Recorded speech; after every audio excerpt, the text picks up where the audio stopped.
for the Palestinian people.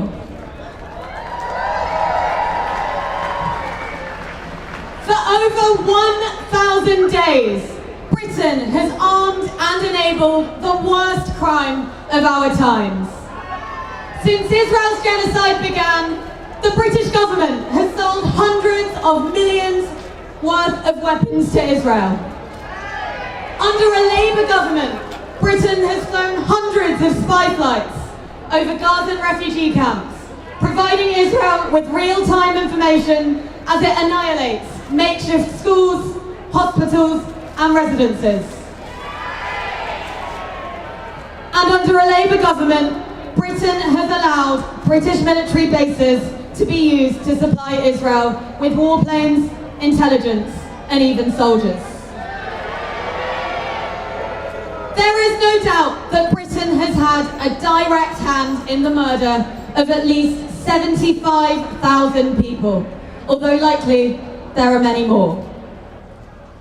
Last week, Andy Burnham, all but confirmed as Britain's next Prime Minister, simply said, "I am sorry about that." The truth is that empty words won't cut it. If Burnham is serious about taking Britain in a different direction, he needs to sever all of our country's ties with Israel's genocide.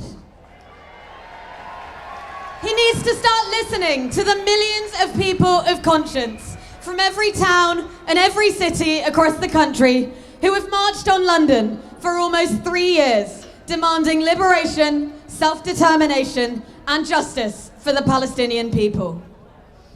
Together, we have heeded in unprecedented numbers the call from the Palestinian people to do all we can to sever the ties between our government and Israel's genocide. We have targeted complicit institutions, and we have won victory after victory in our campaigns for boycotts and divestment. Councils in every corner of the country have begun the process of divesting from Israel, with their numbers set to grow. The UK's largest private pension fund, meanwhile, has also divested from Israeli government bonds. Thanks to the strategic and coordinated action of millions of people, millions of ordinary people across the country, Israel now stands isolated on every front, weaker on the global stage than it has ever been before.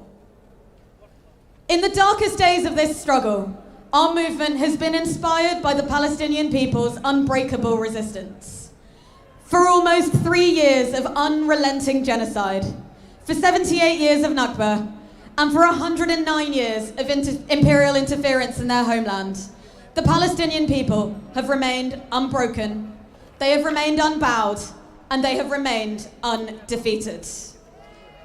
Under the rubble of Gaza and in the besieged refugee camps of the West Bank, the Palestinian people remain steadfastly on their land.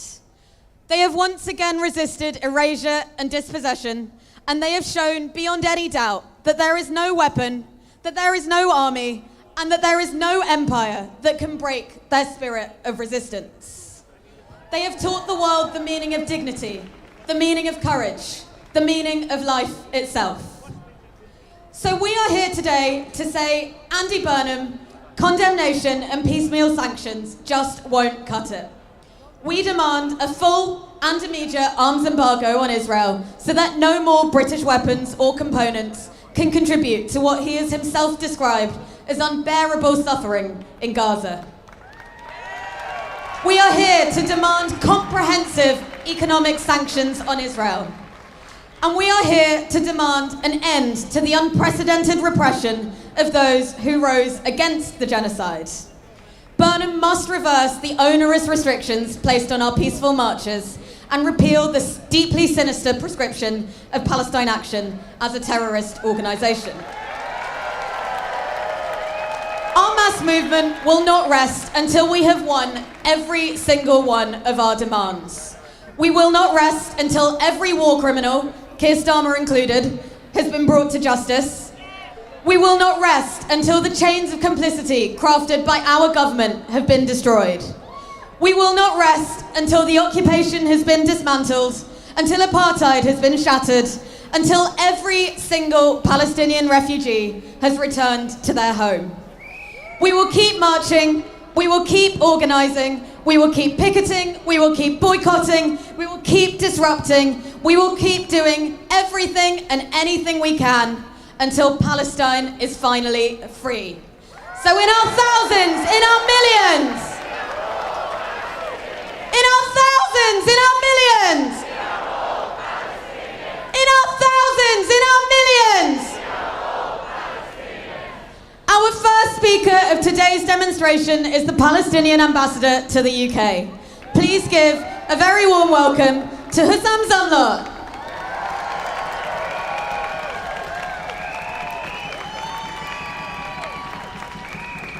Thank you, my friends, friends of justice, friends of Palestine.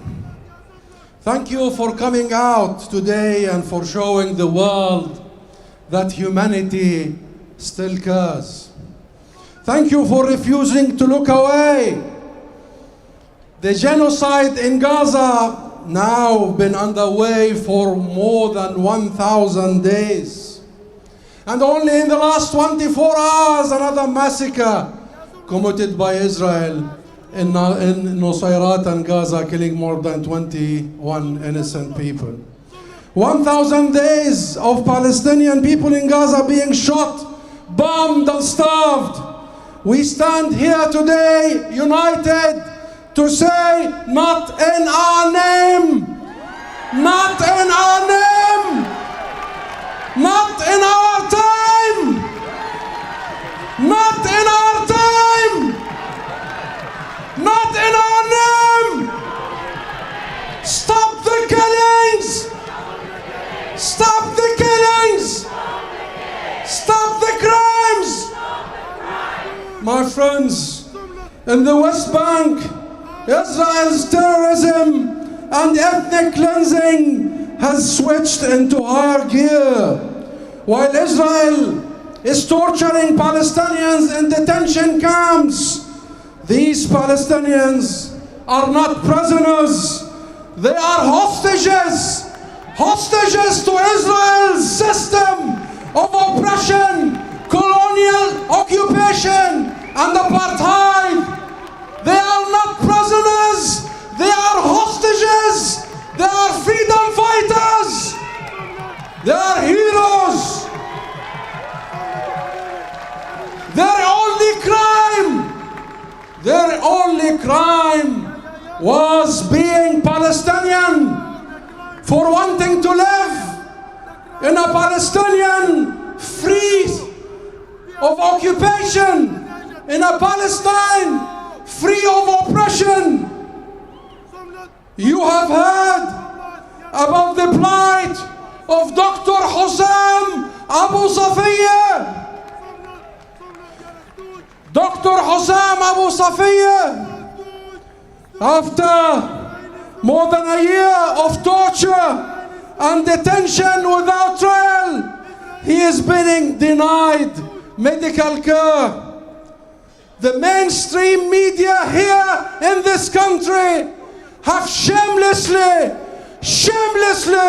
repeated Israel's line that Husam Abu Safiya is a terrorist.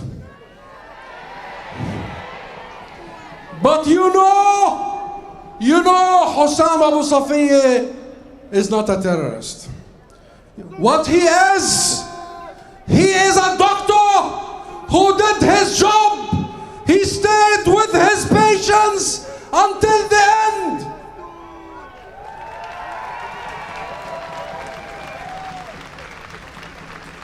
Like so many heroes in Gaza. Today, my friends, we stand with him, with his family, with his people, with his patients, and demand his immediate release. Free Abu Safiya now!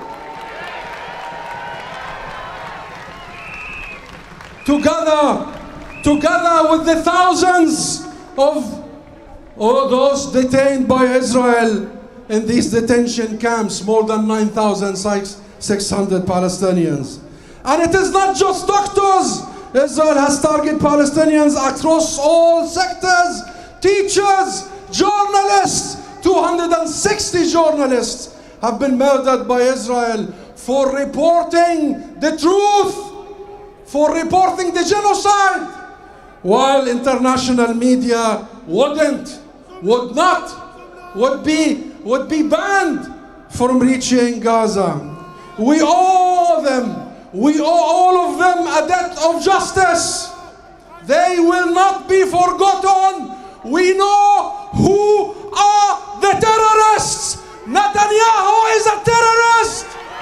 His government and army are terrorists. Netanyahu is a what? A terrorist. And his settler militias in the West Bank are terrorists. Terrorists. Friends, there must be accountability. We are here today to remind the world's leaders that universal values and international law is not an option, it is an obligation. This is not optional, it is an obligation upon all of us. Britain's incoming Prime Minister, who was just confirmed a few hours ago, yesterday, Mr. Andy Burnham has acknowledged Britain's response to Israel's genocide in Gaza has fallen short and apologized for it. This is an important step, my friends. But these words, yes, it is an important step. And I think he will be hearing us now and today. Tomorrow he will come to this office. It was an important step, but these words must now be matched with meaningful action. Action! Action! Action! Action! Israel must be held to account. Number one, the ICC arrest warrants must be implemented. Netanyahu must be arrested. And the International Court of Justice opinion must be adhered to. Stop all arms sale to Israel. Stop arms sales to Israel. Sanction all companies working, profiting, or investing in the occupation. Sanction them now. Penalize them now. They are committing war crimes, my friends. War crimes. And sales. And I will say this. Sales of stolen land.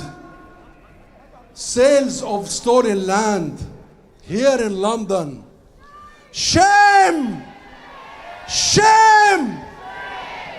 And never should we allow for such an illegal event to happen in London, in Brussels, in Washington, or anywhere else. Our stolen land shall not be sold, but be liberated.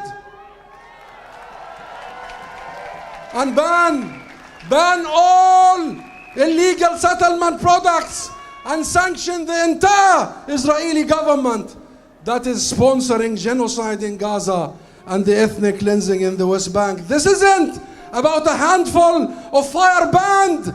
It's about the entire ecosystem of occupation, colonization, and apartheid. The British government recognized the state of Palestine. The state of Palestine was recognized September last year. But it needs to make that recognition count.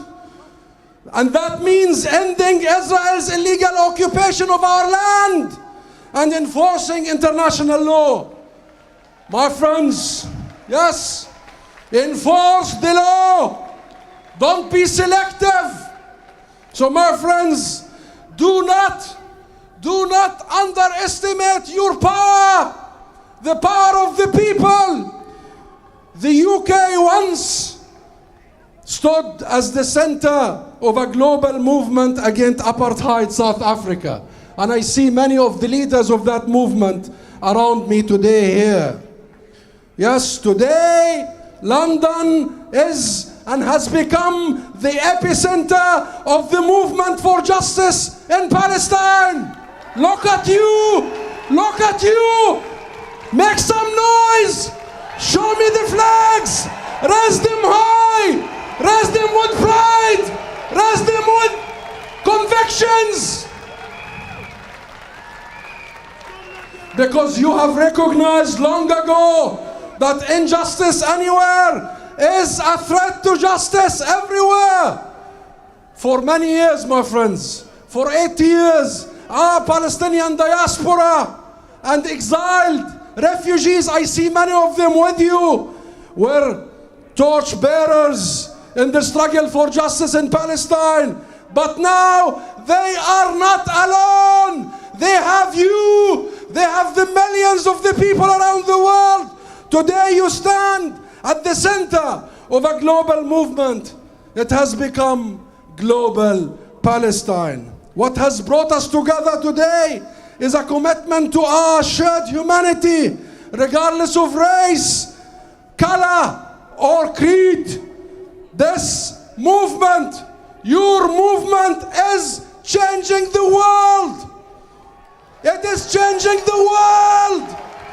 Yes, praise yourself. Breathe. In New York, your movement, our movement, saw the election of an internationalist mayor, Zohran Mamdani. Our movement turfed out a slate pro-occupation incumbents in recent US primary elections. And after a century, the Church of England has voted to listen to the testimony of Palestinian Christians, the descendants of the first Christians, as they suffer a brutal occupation and genocide. Over the last 3 years, my friends, while Israel has been conducting a genocide in Palestine, the world has changed around it because of you, because of every one of you, each one of you, because of every demo, every letter, every voice, every shout, every anger, and every action you took, because of people like Ben Jamal, the former director of the Palestine. Yes, salute him, applaud him. He stood tall, he stood large. And while his comrades and colleagues, Peter and the team, are taking up the torch, I want to say to Ben, you have my respect and the respect of the Palestinian people and the millions of people here in this country and worldwide for what you have done and continue to do. People like you here today, who with limited resources and all the resolve in the world have taken a stand for what is right. And let me conclude, my friends. This is not a fight between left and right. This is not a fight between left and right. This is a fight between right and wrong. Between right and wrong. This is a fight for the rights of the Palestinian people. This is a fight for the rights of all people. This is a fight for the lives of our hostages and leaders, including Marwan al-Barghouthi and thousands like him in Israeli detentions. For justice for those murdered, like Professor Rifat al-Ar'ir and Adnan al-Borsh, the doctor, and the tens of thousands, the more than 75,000, including 20,000 children slain, murdered, bombed, starved. This is not a fight only for Palestine. It's a fight for our humanity, for our principles, for our values, for our belief.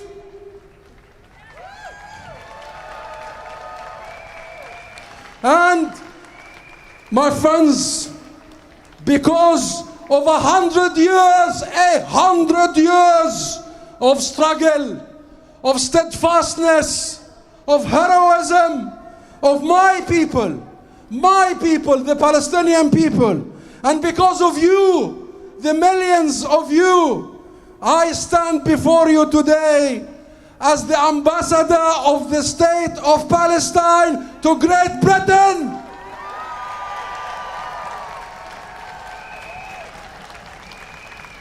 Great Britain, here where our land was given away and our people were negated. Now we have the embassy of the state of Palestine. Our right to self-determination is recognized. Our right to sovereignty is recognized. It's because of you. Because of you and your work and your passion and your energy and your dedication and your resolve and your insistence to keep this movement and to grow it to become the largest and the longest solidarity movement in the history of this country. Thank you. And one day, you have become a political avalanche. You have changed the world, and one day soon, we will celebrate together a better world. Together, we will celebrate the return of Palestinian refugees to our homes. And I promise you, one day, we will celebrate together a free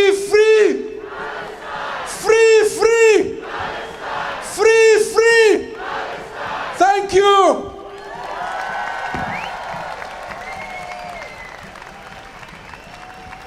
Make some noise for Husam Zomblot. Comrades, brothers and sisters, despite the best efforts of the Metropolitan Police to harass, to restrict, and to intimidate us, we are here. You are here. And we are a testament that the Palestine movement is not going anywhere. So I want you to shout as loud as you can to make sure they can hear us. From the river to the sea! From the river to the sea! From the river to the sea! From the river to the sea! Now I'm very proud to introduce our next speaker, who has been a stalwart of the Palestine movement and one of the most principled politicians in the House of Uncommons. She's the MP for Poplar and Limehouse. Make some noise for Apsana Begum!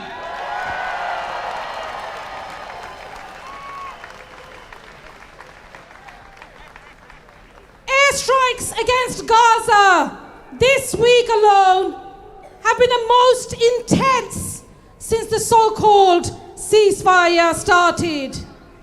All of these atrocious attacks on children, men, women, aid workers, those attending funerals, and even a police station in Gaza have been met with silence from this government. What we did here was the Foreign Secretary of this Labour government saying this week that they got it wrong on Gaza. No, the party did not get it wrong. The party is getting it wrong. Even at this stage of more than 1,000 days of the genocide, this Labour government is still continuing to supply arms and the F-35 parts to Israel, fueling the attacks which have left Gaza, South Lebanon, and whole cities of the West Bank in ruins. Shame. We know that we, the global Palestine solidarity movement, cannot just sit back and hope that a new Prime Minister might be less bad than the last one on the question of human rights for the Palestinian people. That's why we are here today. We will continue to stand up. We will continue to speak up until we see an end to the UK's shameful complicity. And we will not allow the culture of denial to continue. Because all around the world, we have seen the censorship, we have seen the repression, and we have seen crackdowns from governments who refuse to acknowledge what the public can see very clearly. That war crimes and a genocide are being inflicted on the Palestinian people. An apology and a few small measures will mean nothing if the government cannot admit to this uncomfortable and brutal fact. So that's why we will keep organising, we will keep mobilising for an end to the complicity, for an end to the genocide, and for an end to the attacks on our rights to speak up and express solidarity with the Palestinian people. Because on Mandela Day, we know, just as Madiba did, that our freedom is incomplete without the freedom of the Palestinian people. Solidarity.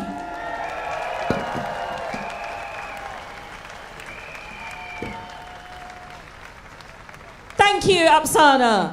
Free, free! Free, free! Free, free! Free, free! Free, free! Free, free! Free, free! Free, free! Free, free! Our next speaker is a long-time friend to the Palestinian people and defender of human rights. He's the MP for Islington North. Please give a very warm welcome to Jeremy Corbyn. Thank you. Thank you all for coming here today. Thank you to all those that have organised today. And thank you also to all those that all along the route have played music, staffed stalls, sold merchandise and helped to build this fantastic atmosphere for Palestine on the streets of London, because an atmosphere really does matter when you have a demonstration, so that people have made long journeys to come here need to go away with a feeling that they've learned something, they've been part of something, and they are part of a global movement for the people of Palestine. On Monday, the building over there will have a new occupant, another Prime Minister. And for those of you that have been campaigning for Palestine for quite a long time, cast your mind back to the horrors of 2008 and Operation Cast Lead, when Israel bombarded so many people and killed so many in Gaza. We thought then that was as bad as it could ever get. Andy Burnham will be the 8th Prime Minister to hold that office in Britain since that time. The last 7 since Operation Cast Lead have all been complicit in the sale of arms to Israel, have all been complicit in giving Israel diplomatic cover in the United Nations, have all been complicit in allowing Israeli arms manufacture to go on in Britain, have all been complicit in the sale of parts which have enabled Israel to bomb Gaza and so many other places. And so the list goes on and on. Starmer leaves office, and his legacy will be what?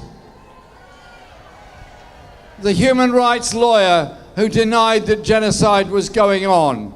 The government that refused to recognise the decisions made by the International Court of Justice and had to be dragged kicking and streaming to even accept they had a legal responsibility to carry out ICC arrest warrants if the person due to be arrested arrived in this country. It's a record of utter shame when it could have been a record of pride in standing up for human rights and peace and justice around the world. This country's been placed on the wrong side of history, the wrong side of the law, and above all, the wrong side of any kind of morals during this whole ghastly period that the genocide has been carried out against the Palestinian people in Gaza, who I just remind you are now reduced to only 30% of what was already a very small area. They're being corralled into an ever and ever smaller enclave, with the only exit ultimately either the sea or to be pushed across the border into Egypt. Our solidarity is total with the Palestinian people. So we say to Andy Burnham when he takes office, congratulations on becoming Prime Minister, congratulations on holding that office. First up, stop all arms supplies to Israel.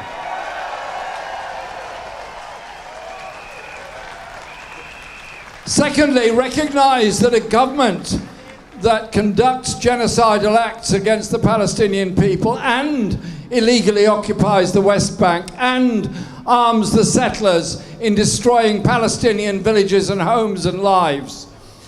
That's not a government you should treat normally. That's not a government you should treat with equal respect. That's a government, in my book, that deserves the toughest sanctions against it because of what it is doing. So the choice is there. The choice is there for Andy Burnham. I hope he recognises that millions of us in this country have marched for years in support of the Palestinian people. And he must know this, that as many years as it takes, we will carry on marching for the Palestinian people. We will never shut up. We will never go away. We will never give up, because the Palestinian people demand that. And you will recall that I've said on this platform before about the need for a public inquiry into British complicity with genocide. So we held the Gaza Tribunal. I'm pleased to say that on Monday, on general sale, the Gaza Tribunal book goes out with an afterword from the wonderful Sally Rooney, who's written for it as well. This is a record of the appalling policies of the British government, because our whole point surely is to make a change to politics in this country. And that's why we do it, that's why we march, that's why we meet, that's why we raise money to support the Palestinian people, and we'll carry on doing that. I just finish, if I may, because I'm going to get told to stop soon if I don't. Two quick thoughts. First of all, a war, and it is a war, going on against the Palestinian people, is not just the bombs, the guns, the torture, all the vile things that are happening and all the thousands of children that have been killed. It's also the denigration and attempt to destroy Palestinian life, music, art and culture. It's an attempt to denigrate the Palestinian people as a people. That's what oppressors always do. That's what colonialists always do. That's what imperialists always do. So in our solidarity work, let's not just chant the slogans we do and we must, but also listen to the music, read the poetry, understand the message that the brilliant Palestinian people are sending us. They are a people, they're a culture. They're not going to be allowed to be destroyed. They're not going to be occupied forever. We are with them out of complete respect and support for them. And when you study the overall history of this period, you see the behavior of the state of Israel, the bombardment of Gaza, the bombardment of the West Bank, the bombing of Lebanon, the bombing of Iran, the bombing of so many other places, and now the attempt to occupy southern Lebanon, and the attempt to join in with the Americans in the bombing of Iran. We need peace in the region, we need peace in the area, we need people to be able to live in peace. And if Britain is complicit in the genocide in Gaza, it's also complicit in the wholly illegal US bombing of Iran and the wholly illegal Israeli bombardment of southern Lebanon as well.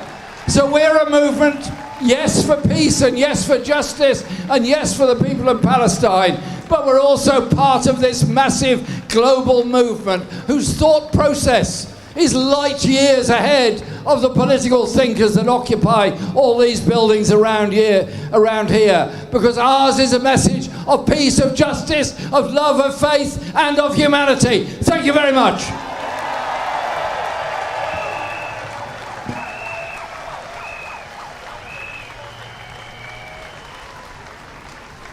Thank you, Jeremy. From the river to the sea. From the river to the sea. From the river to the sea. From the river to the sea. From the river to the sea. Our next speaker is here representing Stop the War Coalition, one of the organisers of today's march. Please give a very warm welcome to Lindsey German.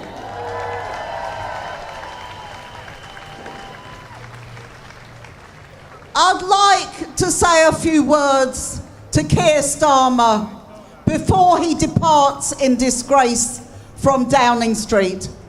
He said this week that he's left Britain in a better place than it was when he became Prime Minister. What a delusional fool he must be to believe that. And even more delusional, because if you look at Palestine, if you look at Iran, if you look at the Middle East, he's left Britain in a much, much worse place, and he's left the people of Palestine in a much worse place. You cannot support a genocide. He supported the genocide which allowed 21,000 children alone to be killed. He supported war crimes in Iran. They have bombed schools and hospitals, railway stations and bridges. These are war crimes, yet the British government says nothing at all about them. Andy Burnham's taking over on Monday. What does he say? He says we didn't get it quite right on Palestine. Who is he fooling? We got it completely wrong on Palestine. We have supported arms to Israel. We have feted the Israeli ambassador. And now we have the cheek to say, oh, maybe we should have supported a ceasefire earlier. The reason Starmer lost support was because he said that the Israelis had the right to cut off water and electricity to the Palestinian people. That was complicity with genocide and war crimes, and we should never forget it. And we should not let Keir Starmer leave office pretending that everything was good. He was a war criminal and he should be held to account for it, the same as Tony Blair and all the other war criminals that we've seen. The truth is, nothing has improved for the people of Gaza since the so-called ceasefire. What do we see now?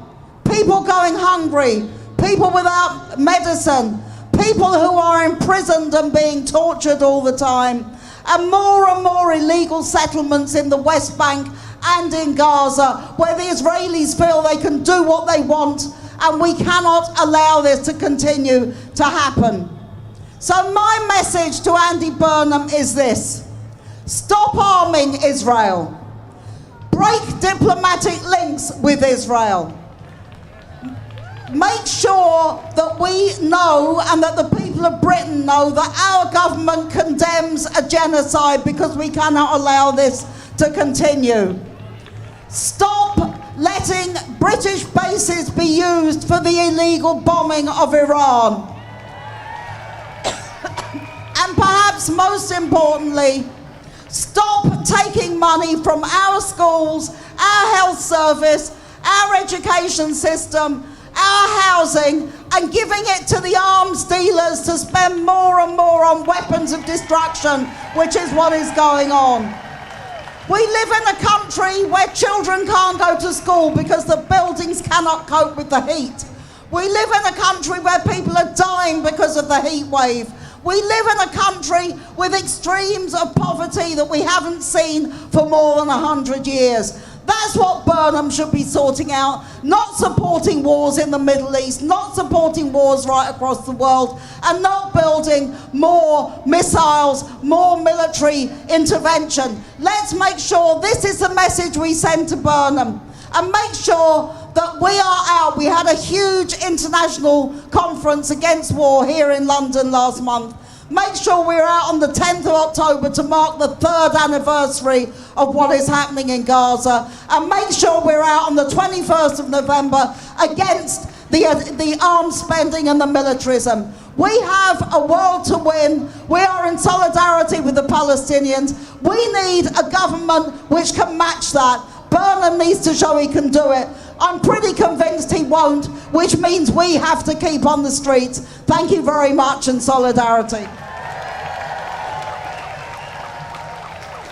Free, free! Free, free! In our thousands, in our millions! In our thousands, in our millions! Our next speaker is here as the Deputy Leader of the Green Party. Please give a very warm welcome to Mothin Ali.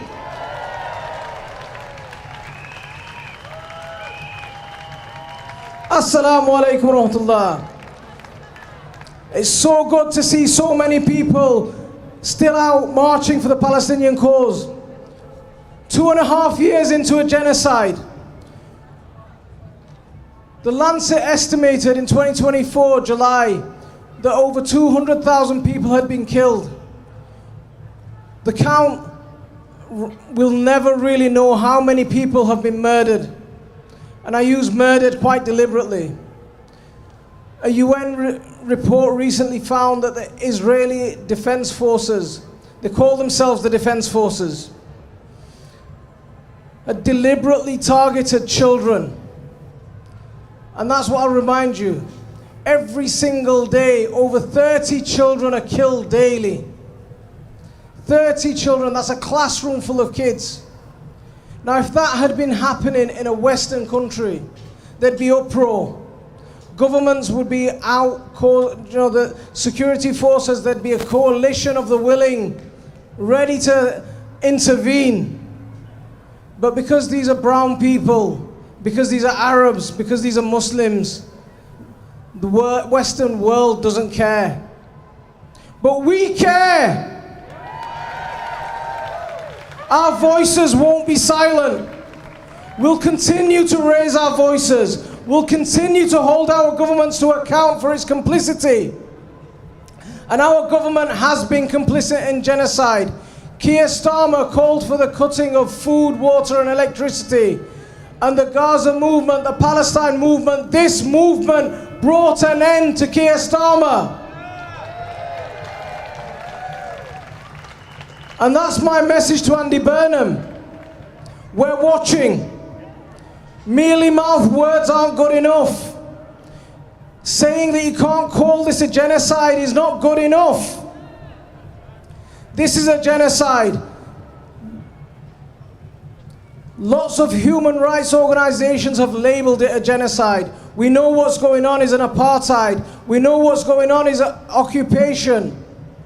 It's ethnic cleansing. And if you can't, Andy Burnham, if you can't call that what it is, we're watching. And we will make sure we hold you to account.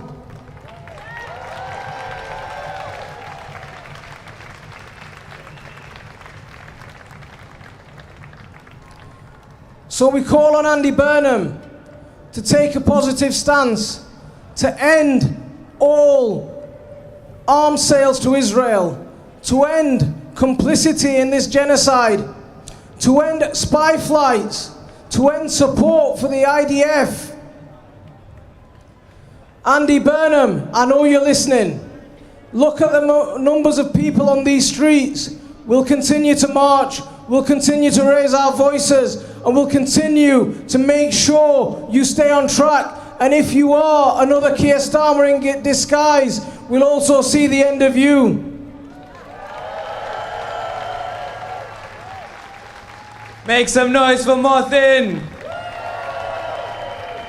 Now when I say opposing genocide, you say not a crime.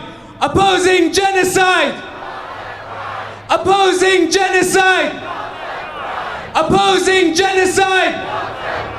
Opposing genocide. The reason I wanted to do that, Chan, because you will have seen the brave Palestine activists who have been criminalized, who have been put in prison simply for standing up for the Palestinian people. And our next speaker is the mother of one of the Filton 25 activists, Fatema Zainab. Please make some noise for Sukaina.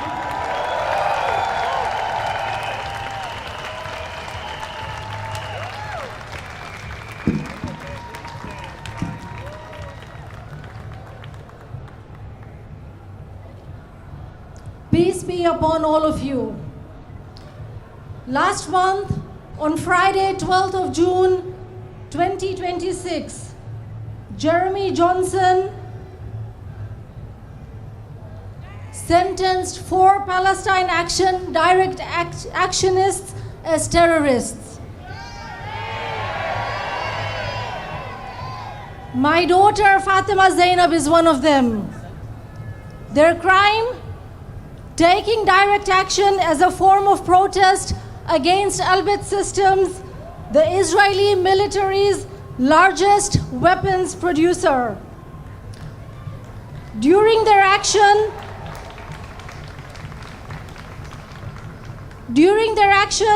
they dismantled and destroyed a shipment of 40 killer quadcopter drones and other weapons.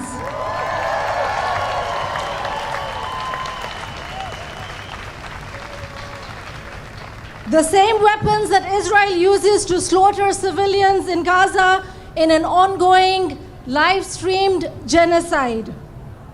For the first time in British law, dissidents and protesters who were only convicted of criminal damage have been sentenced as terrorists.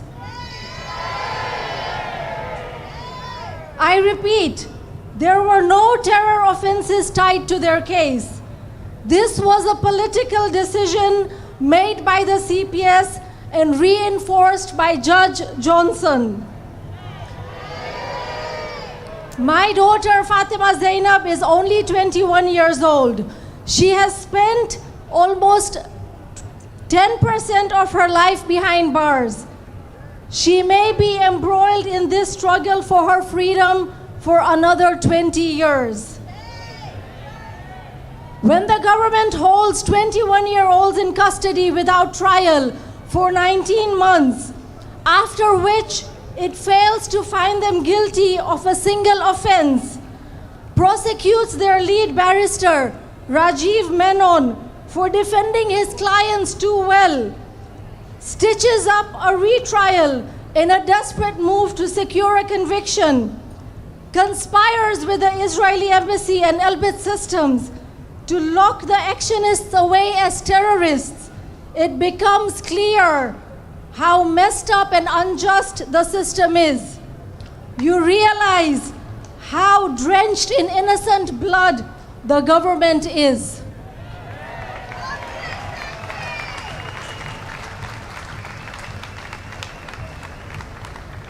Because if this was just about criminal damage, Fatema Zainab would be out right now. Considering the time she has spent behind bars, she has served her sentence for her conviction. In fact, more. But this is so much more than that. It is about caring enough to try and stop babies from being slaughtered. It is about exposing the fact that Al-Aqsa makes genocidal weapons on British soil, and about how Britain profits from the death and destruction of innocent lives. And so she has been branded a terrorist, having years more to spend in prison, with lifelong consequences after release. The truth is, they are terrified of people like my daughter, who were willing to intervene in a genocide, and fulfill their moral duty.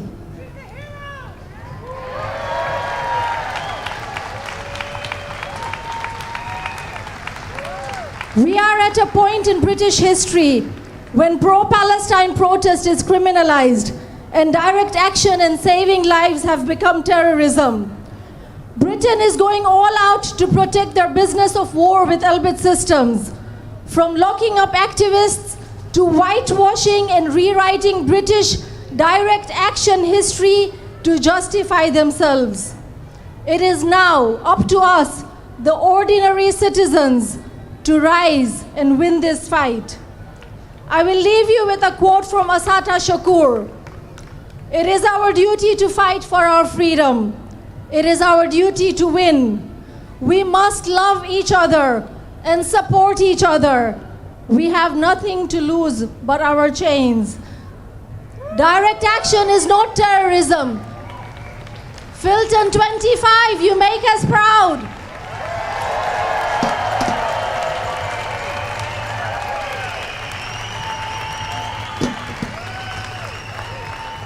Free, free! Free, free! In our thousands, in our millions! Our next speaker on today's demonstration is the National President of the National Education Union, representing over 500,000 education workers across the country. Please give the warmest welcome to Ed Harlow.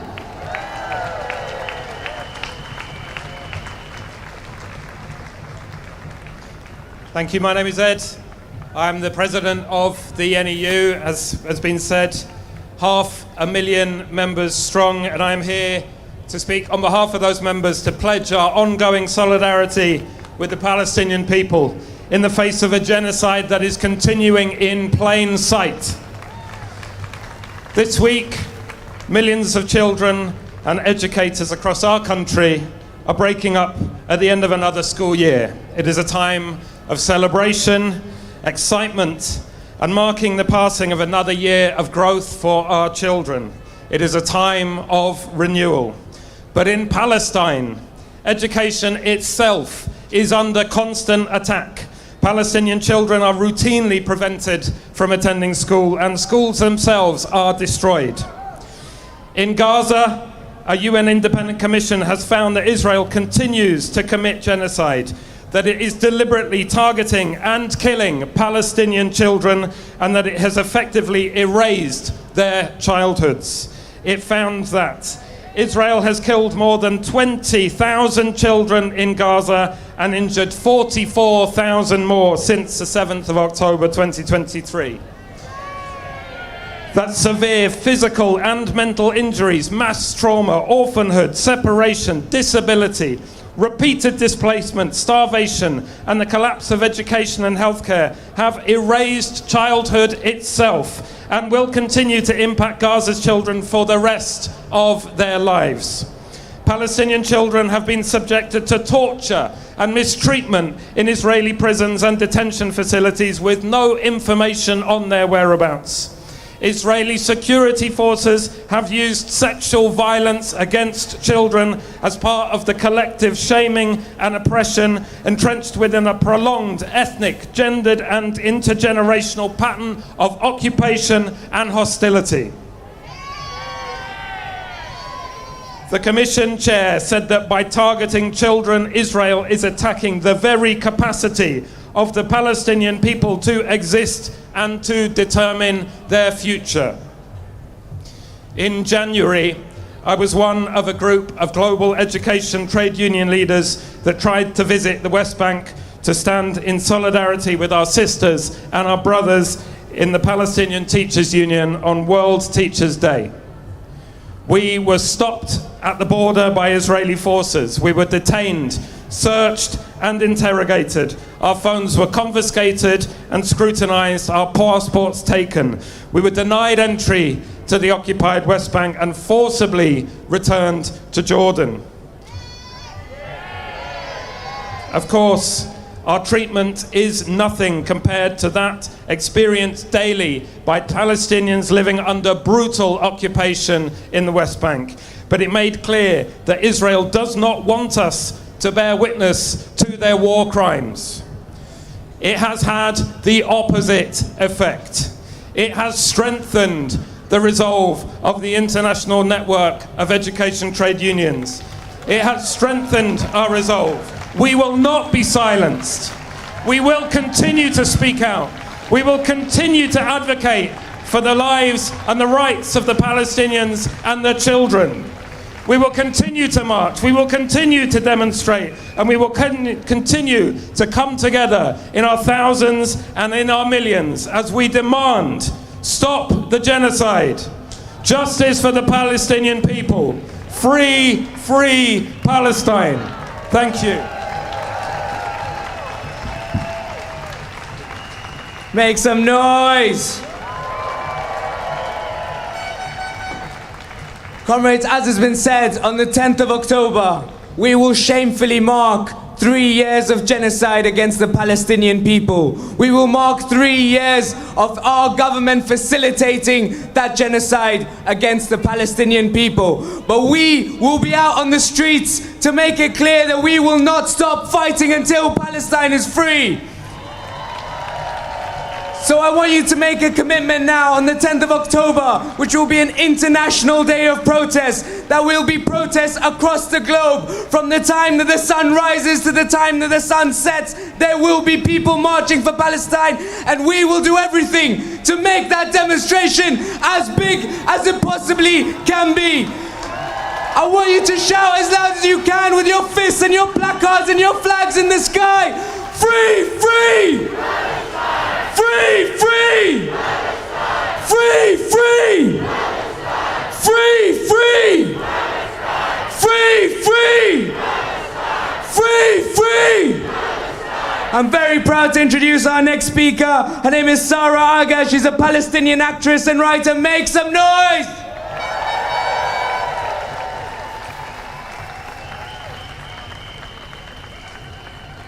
Before every one of these rallies, I asked myself, what more words can we possibly add? There are no more words. So every time I feel lost for words, I turn to all the Palestinians who inspire me. Because Palestine has a long history of literature, of art, and of activism. I'd like to read something from the renowned writer and professor, Rifat Al-Arir. There is a Palestine that dwells inside all of us. A Palestine that needs to be rescued, a free Palestine where all people, regardless of color, religion, or race, coexist. A Palestine where the meaning of the word occupation is only restricted to what the dictionary says, rather than those plenty of meanings and connotations of death, destruction, pain, suffering, deprivation, isolation, and restrictions that Israel has injected the word with. Rifat Al-Arir was murdered by an Israeli airstrike in December 2023. At this point in time, it's impossible to say exactly what the future will hold, so I try to hold on to some certainties, one of which is the Palestinian cause will never die. In the midst of all this darkness, I feel heartened to see so many people of different races, religions, ages, and backgrounds here today. It might seem glib for us to use words like hope and justice when those on the ground in Palestine are suffering so severely. It might seem deluded, but hope is a discipline. Many of us here have the privilege to nurture that and to continue to fight against the war machine. It is clear from the repeated fatal bombardments on Gaza, Lebanon, and Iran that there is only a semblance of a ceasefire, an illusion. But we have seen the terror, we have heard the testimonies, witnessed the grief and undeniable violations of international law, and we know the truth. We have even seen footage from the perpetrators themselves who have had the deranged arrogance to film themselves committing atrocities. We have all prayed and rallied for Dr. Husam Abu Safia. How cruel, unhinged, and fragile must a state be to imprison doctors valiantly tending to patients under siege and bombardment? To quote Roman scholar and lawyer Cicero, the closer the collapse of an empire, the crazier its laws are. We can all play different roles in dismantling apartheid, Zionism, and occupation. However limited it may seem over here in London, each action counts, and we cannot succumb to hopelessness. To quote Mahmoud Darwish, without hope, we are lost. Free Palestine!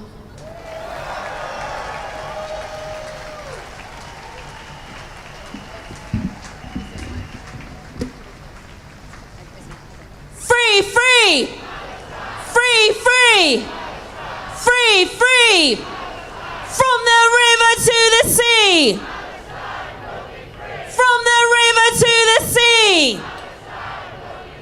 From the river to the sea! And from the sea to the river! From the sea to the river! From the sea to the river!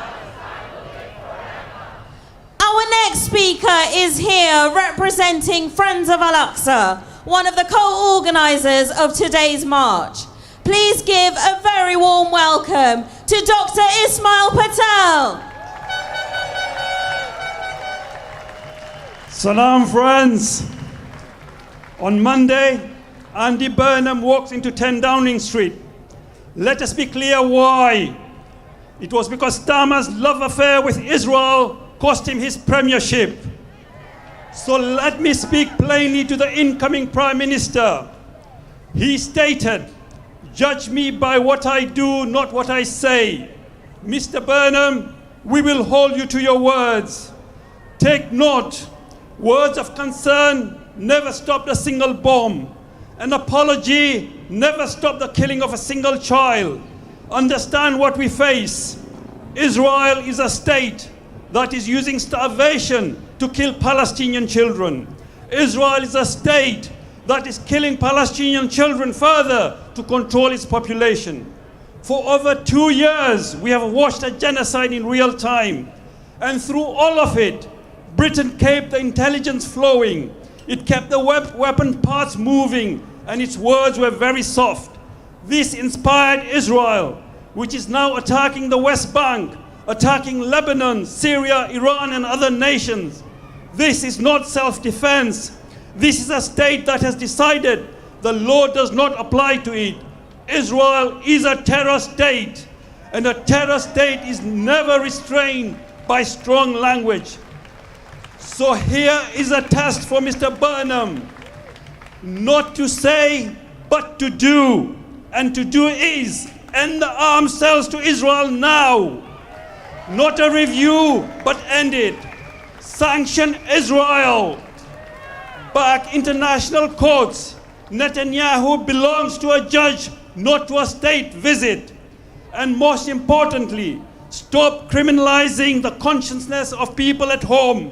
When pensioners are dragged through the courts as terrorists for holding pieces of cardboard. This is not a country confident in its values. It is a government that has run out of ideas. And do not come to us with words. We have read your statements. We have seen your photo ops. That era is over. We want action. Because here's the truth about history.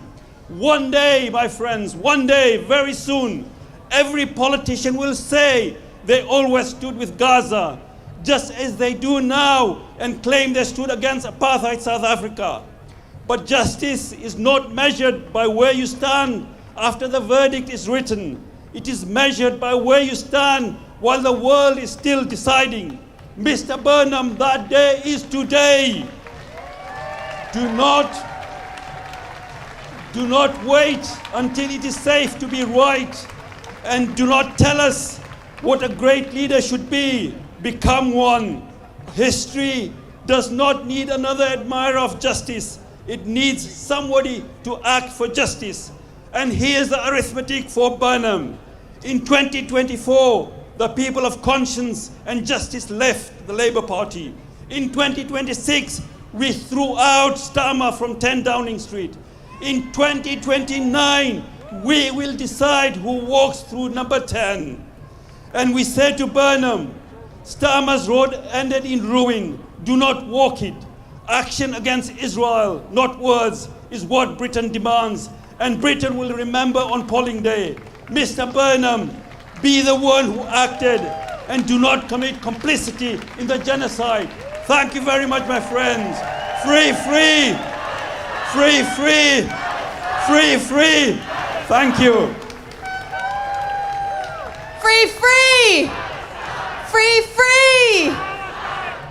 Our next speaker on today's demonstration is Dr. Hala Hanina, an academic and journalist from Gaza. Please give her your very warmest welcome.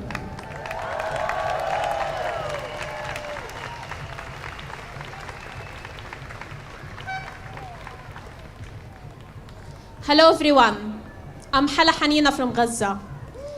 Today is the 1015th day of Israeli ongoing genocide on Gaza. 1015 days of Israeli genocide, domicide, scholasticide, reprocide, familicide, and every act of destruction and genocide inflicted upon our people. Some of these days were called genocide, other days were hidden and forced beneath the ceasefire. 1015 days of Israeli testing the litmus of the impunity, one lie after another, each a litmus test for how much the world was willing to excuse, deny, and accept. We saw it in Al-Ahli hospital, when confusion and propaganda made by Israel were used to legitimize the bombing of a hospital filled with patients, doctors, sheltered people, and many children. We saw the litmus test when Palestinians give testimony after testimony only to be dismissed, while Israel continued to inflict systematic sexual, gendered, and reproductive violence against the Palestinians. 1015 days of UN reports, human rights documentation, detailing Israel's deliberate targeting of protected groups, including children, with precision, intent, and repetition. 1015 days of losing children like Reem, and grieving her through the warm, loving kisses of her grandfather Khalid Nabhan, and then grieving him too after Israel targeted him. 1015 days of Israel denying the Palestinians testimonies, and the West denying them too, of Israeli sexual violence at the Shifa hospital, at ground invasions, at prisons, at detention camps, while many testimonies of the Palestinian has accumulated of sexual violence against Palestinian women, men, and children. 1015 days in which more than 73,000 have been stolen too soon from us.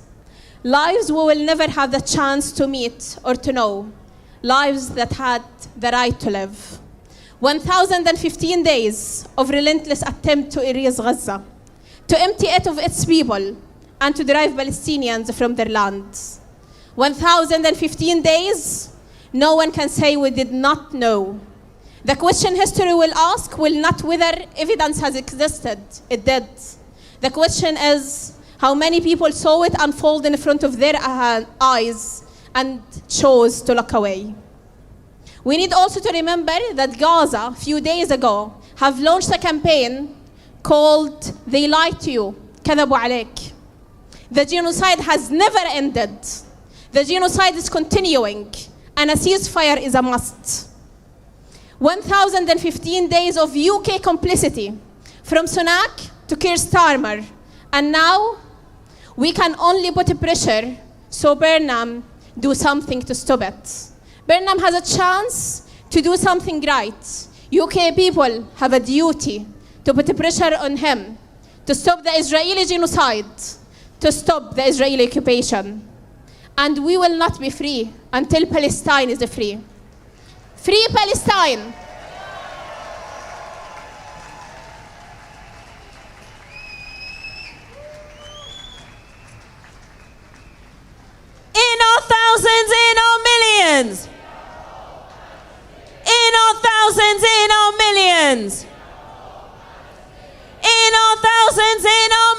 millions, in our thousands, in our millions. Our next speaker is here representing the Palestinian Forum in Britain, one of the co-organisers of today's demo. Please give a very warm welcome to Tariq Al-Obad.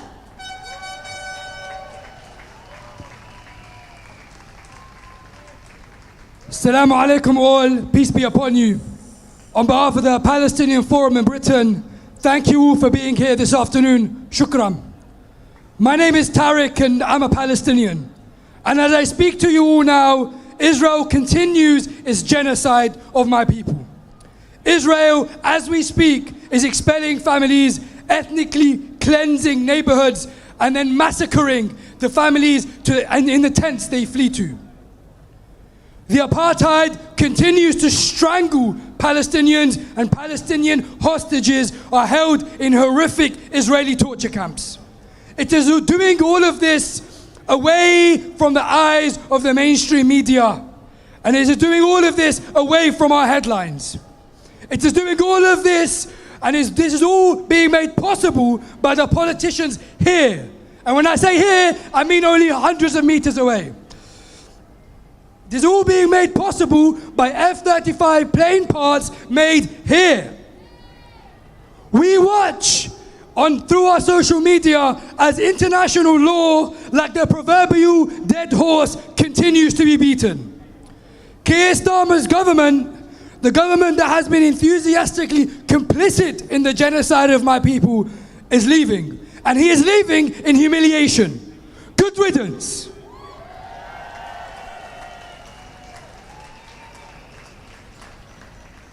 Burnham, soon to be crowned our new Prime Minister, meanwhile apologizes. He apologizes. He's sorry that Labour backed a genocide. He acts as if he could not have known. He acts as if all of us here today did not warn him. We don't buy it. We've had enough of empty platitudes. We must send a message to Burnham today. We don't want platitudes, we need policy.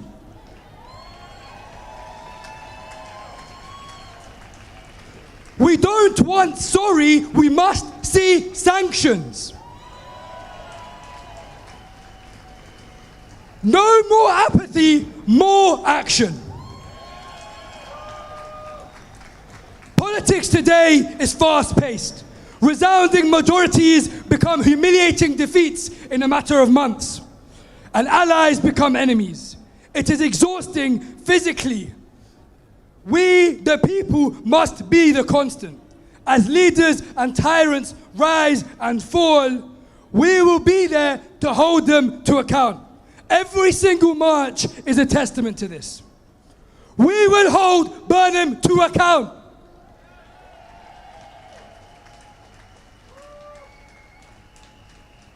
Sanctions on Israel now. Not on one or two individuals, not on one or two organizations, not in 3 years' time when Burnham realizes he has a moral backbone. Now! Sanctions when? Sanctions when? We are all faced today with an impossible question. How do we hold them to account? What do we do to make a difference? We must keep protesting. We must keep talking, keep writing, and keep sharing. But also, we must keep learning. We must keep teaching. We must keep raising the next generation of fighters. In every single thing we do, as nurses or teachers or musicians or students, or as Tesco cashiers, we hold power.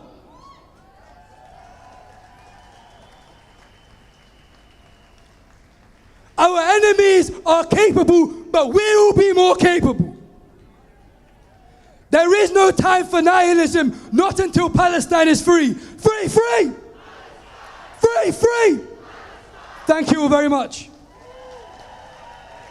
Make some noise for Tariq. Now, our next speaker is from the Muslim Association of Britain, one of the organisers of today's march and a central part of the Palestine Coalition and the anti-war movement. Please make some noise for Ragad Al-Takriti. Assalamu alaikum, peace be upon you all. Last week marked 1,000 days since the genocide in Gaza started. 1,000 days that have seen over 70,000 Palestinians killed. A number we know is an underestimate. 1,000 days of watching this ethnic cleansing live stream to the entire world. Just yesterday, Israeli strikes killed 3 Palestinians across different camps. 1,000 days of genocide, and yet more people have been sent to prison for protesting against it than have ever been held accountable for this government's complicity in it. That is the legacy of the office Andy Burnham walks into on Monday. And he faces a fundamental choice. Does he continue that legacy, or does he begin his premiership by breaking with it? He inherits Britain's place in one of the greatest moral catastrophes of the 21st century. He inherits a government that has armed, defended and shielded a state accused by the world's leading legal institutions of genocide. Andy Burnham will also inherit the power to stop the complicity. He also inherits a democracy that has criminalized the very thing it claims to protect. Our movement has been met with police repression, counter-terror powers, prescription powers. We have watched journalists, lawyers, teachers, doctors and students investigated for the simple crime of calling out this government's complicity.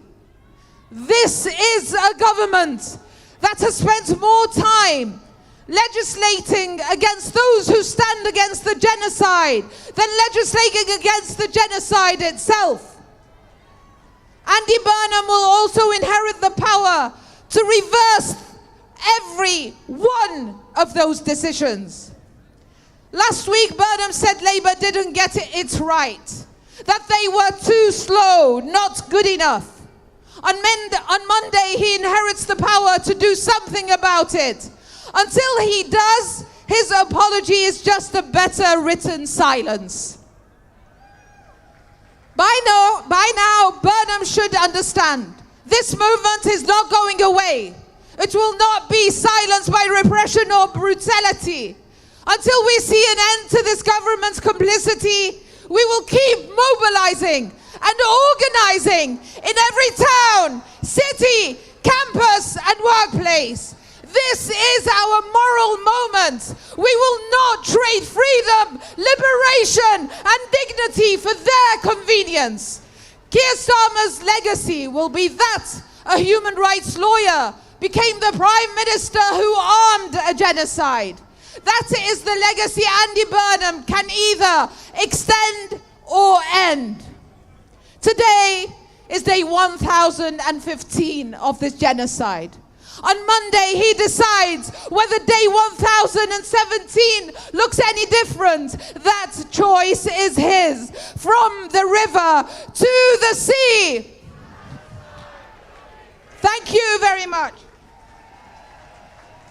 From the river to the sea.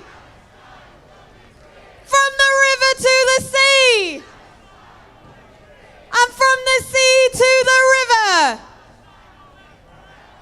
Our next speaker is here today representing the Red Ribbons campaign. Please give a warm welcome to Nadia Hawa.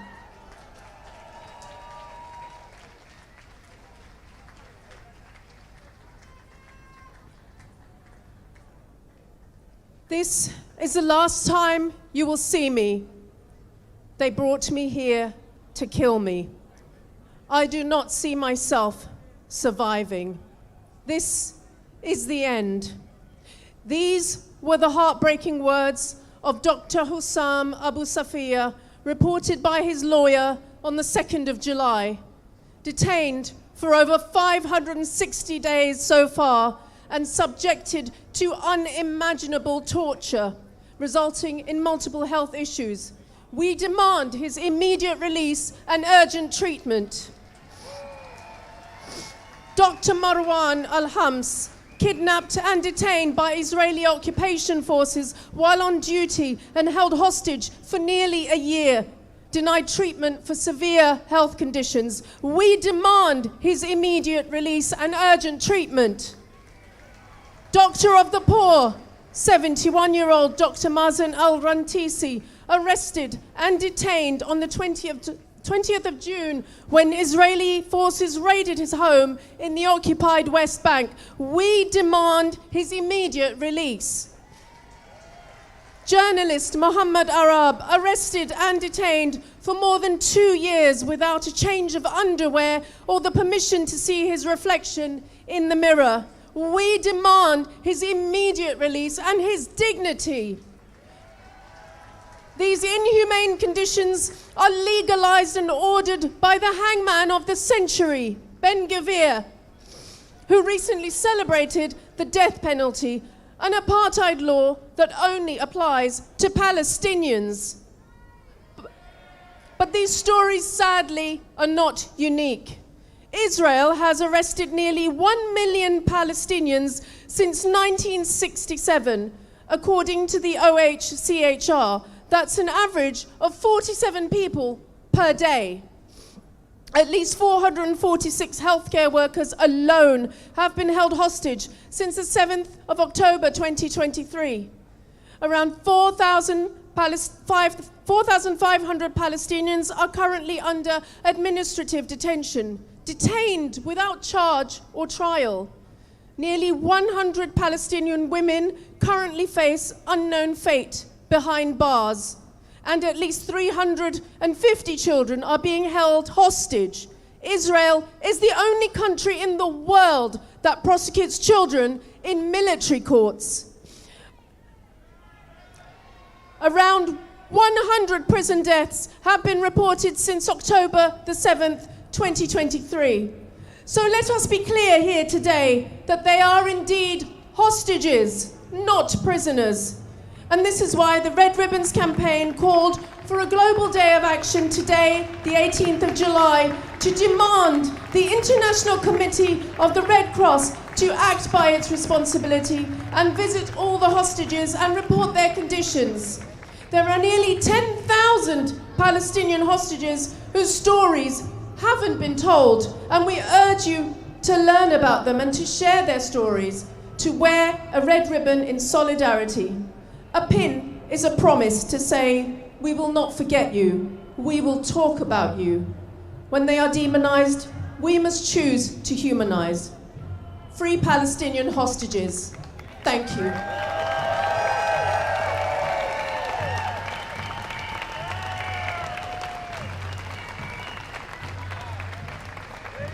Free, free! Free, free! Free, free! Free, free! Free, free! Free, free! Free, free! Our next speaker is here representing the Jewish bloc, who have been present on all of our marches.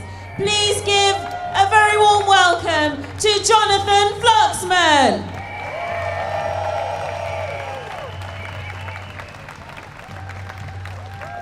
Greetings, comrades and friends. It's a real privilege to be here with you today. I bring you greetings from the Jewish bloc and also from the International Jewish Anti-Zionist Network. Big 'em up. Comrades, I'm also a retired GP, and what I want to talk to you today about mostly is what's going on in our NHS. Our government has embarked on a full-scale assault on Palestine solidarity within the NHS. Shame indeed. There's a wave of repression that they want to unleash on us via something called the Mann Review. You know that guy, Lord John Mann? Yeah, that guy. It means no Palestine colors, no Palestine symbols anywhere in the NHS. No speech criticizing Zionism, apartheid, genocide and Israel's war crimes. The IHRA definition being adopted right across the NHS. Mandatory training based on the IHRA definition, which simply weaponizes anti-Semitism. And if you don't pass the training, your career stalls, you get no career progression. Dozens of health workers, if not hundreds, have been disciplined, have been targeted, suspended and reported to regulators. Why? Because they injured patients or were negligent? No, a much worse crime. They wore a Palestine badge at work. They wore a keffiyeh. They wore some earrings with the land of Palestine. And for that, they are vilified and bullied and intimidated by these mindless managers who can't wait to do the bidding of the politicians. Shame on them. The Man Review is overtly racist. If there are any health workers still here today, comrades, resist it, do not agree to participate. But we are asking you, the public, to join us in this struggle. We need your help and support. We have started the fight back within the NHS and within medical organizations. You will have heard that the BMA rejected the IHRA definition recently. You can do the same in your organizations, your trade unions, your civil society organizations. Organize from the grassroots, put motions forward and get it onto the floor, because when you get a chance to democratically debate it, we always win, hands down. The vote at the BMA conference was overwhelmingly in favor of our motions in favor of Palestine. So join us in the struggle to defend our health workers. And when you go to the hospital, wear your Palestine badge, wear your cap, wear your keffiyeh. Do not let them make Palestine invisible in the NHS. And comrades, I just wanted to speak about one other issue which was just covered by my dear comrade Nadia. And that's about Dr. Husam Abu Safia. You know about him. If you haven't signed the petitions, sign them, please. He is being held in a 1 meter by 1 meter cell at the moment. But you know what? The smaller the cage they put him in, the greater the hero he is to all of us. So say it with me, comrades. Free Dr. Husam now! Free Dr. Husam now! Free Dr. Husam now! Thank you very much. Thank you. Our next speaker on today's demonstration is here today representing Iranians against the war. Please give a very warm welcome to Nadia Mufidi.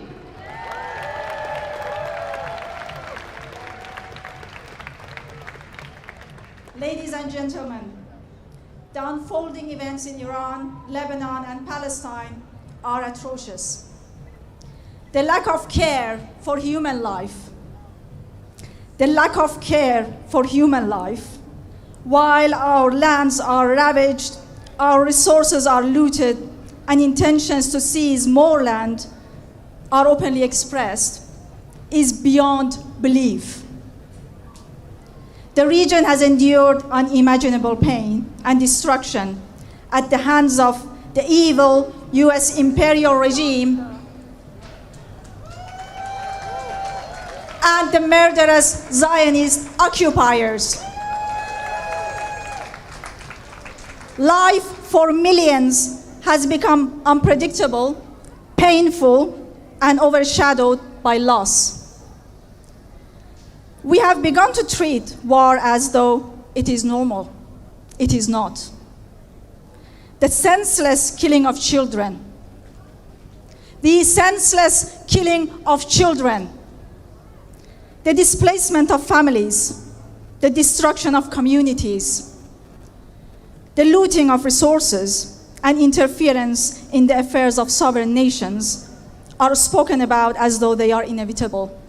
They are not. Killing innocent people is not normal. Displacing families is not normal. Destroying homes and places of cultural significance is not normal. Killing children is not normal. These are tragedies with consequences that extends far beyond any one country or generation. We hear leaders speak about peace, yet many people continue to live through violence and uncertainty. Families continue to mourn loved ones while trying to protect their homes and communities. The gap between the language of peace and the lived reality of those affected by conflict remains painfully wide. War also carries enormous economic consequences, as ordinary people bear the cost through loss, displacement, and insecurity. Vast sums continue to be spent on military operations and defense. It is understandable to ask who ultimately benefits when conflict persists. We have the right to ask that.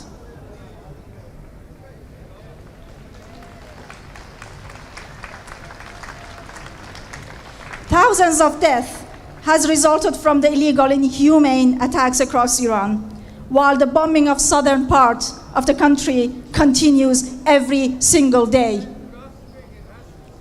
8,000 people have been slaughtered in Lebanon as the occupation continues its pursuit of more land and more blood, unable to satisfy its greed.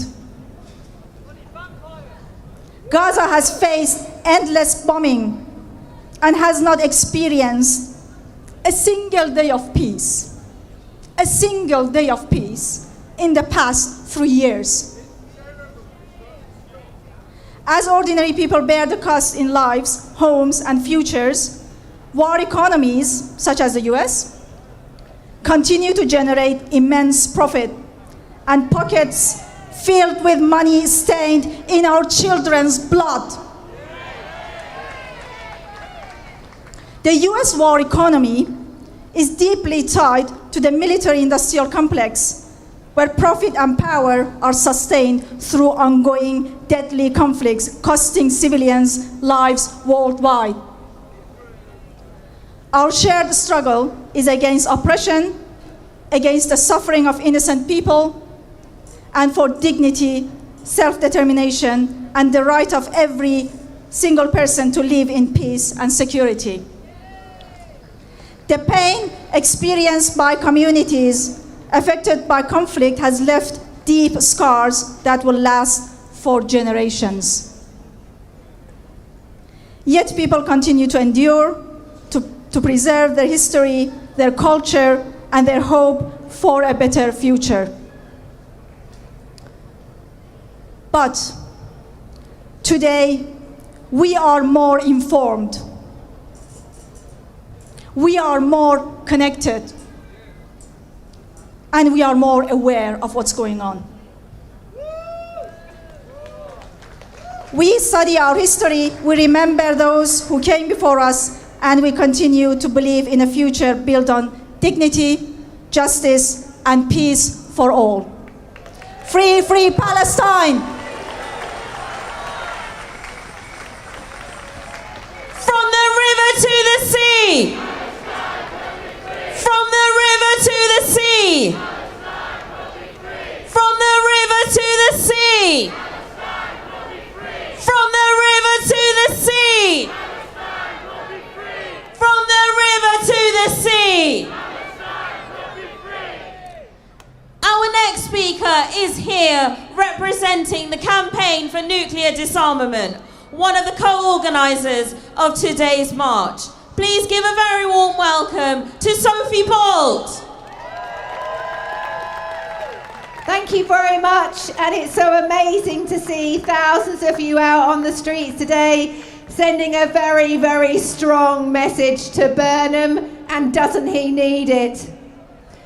Now, Starmer was never elected to facilitate genocide, to drag Britain into Trump's war against Iran, or to pour hundreds of billions into war and nuclear weapons. What people actually voted for was better wages, affordable housing, and good public services. So if Burnham continues on Starmer's disastrous path, so the government's political crisis will continue. Exactly.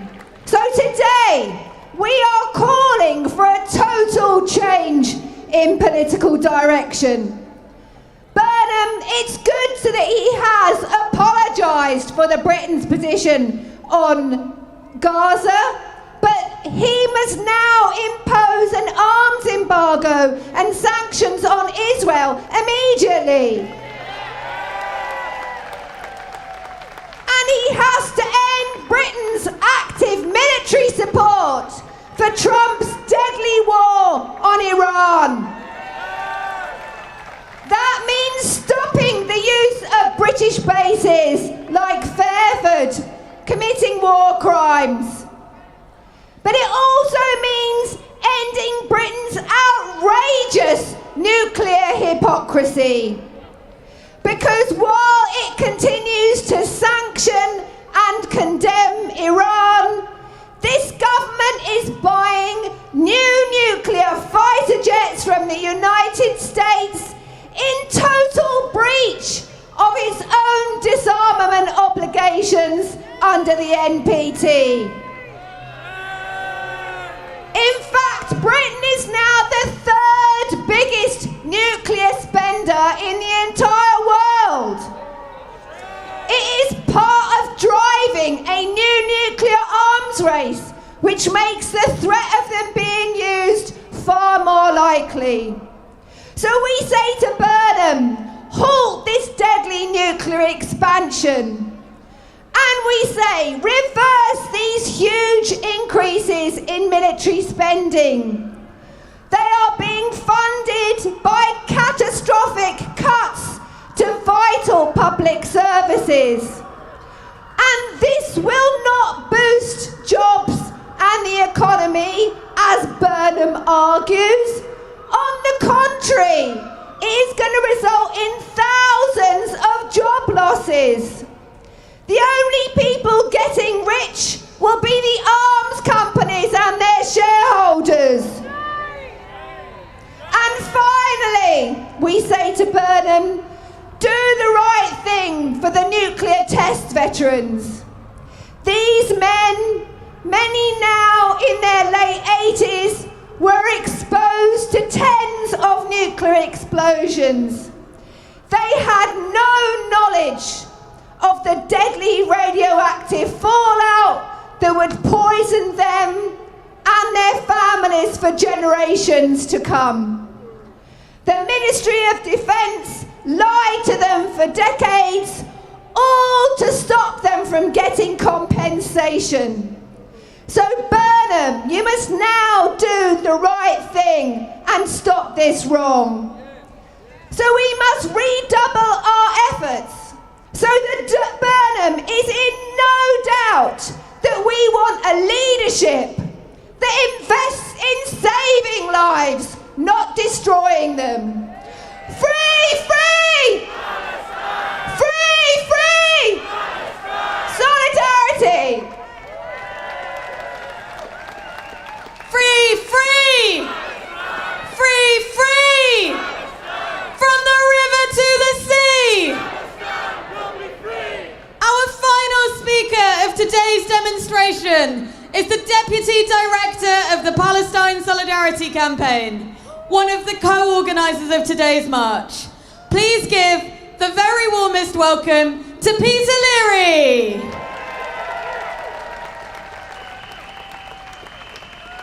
Yesterday, Andy Burnham was confirmed as the next Prime Minister. Last week, he had to apologise and to admit that the government got it wrong. Did you need Andy Burnham to tell you that? We have always known that it is the people, the millions who have stood steadfastly with Palestine, who got it right and who continue to get it right.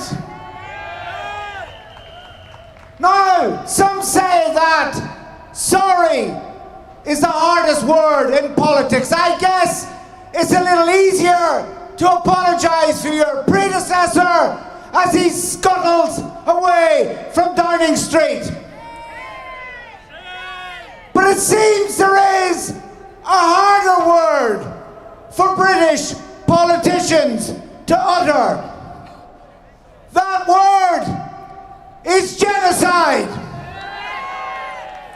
This is something we are told that only the international courts can decide. But the Genocide Convention requires states to act as soon as they become aware of a serious risk. And of course, we know that the record of the British government is to continue its support for Israel's crimes while willfully ignoring the rulings of the international courts. Exactly 2 years ago, this weekend, the International Court of Justice found Israel's presence in Gaza, in the West Bank, including East Jerusalem, to be unlawful, and found Israel guilty of the crime of apartheid. And yet, 2 years on, the British government has still not even bothered to issue a formal response. So Burnham clearly wants to distance himself from Keir Starmer's moral bankruptcy. Could you blame him? But his statements so far remain totally inadequate.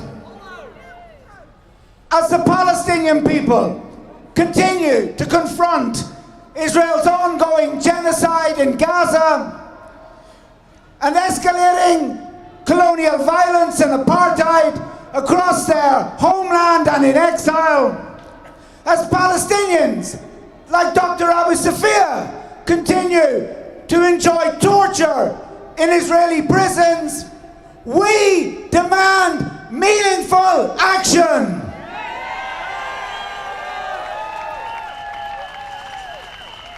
And so if Andy Burnham really wants to break with Keir Starmer's shameful legacy, he must start by imposing wide-ranging sanctions on Israel, including a full arms embargo, and by repealing the spiteful use of anti-protest and anti-terror laws to target those speaking out for Palestinian rights. Because it is mass pressure by our solidarity movement that has forced this apology, and it is clear that without ongoing action, we will not see real change. Last week, Newham Council became the 33rd local authority in Britain to vote to support divestment from companies enabling Israel's crimes. Next Thursday, we will protest at Elbit Systems in Bristol to highlight the disgrace of ongoing arms exports to Israel. There will be no let-up in our campaign, no honeymoon, no weakening of our resolve. We will continue to build our movement, including for the march on the 10th of October, when we will mark the horrific milestone of 3 years since the start of Israel's genocide in Gaza. And we will continue to press our demands no matter who lives across the road. End the genocide. Sanctions now. Stop arming Israel. Thank you all for being here. Solidarity. Free Palestine.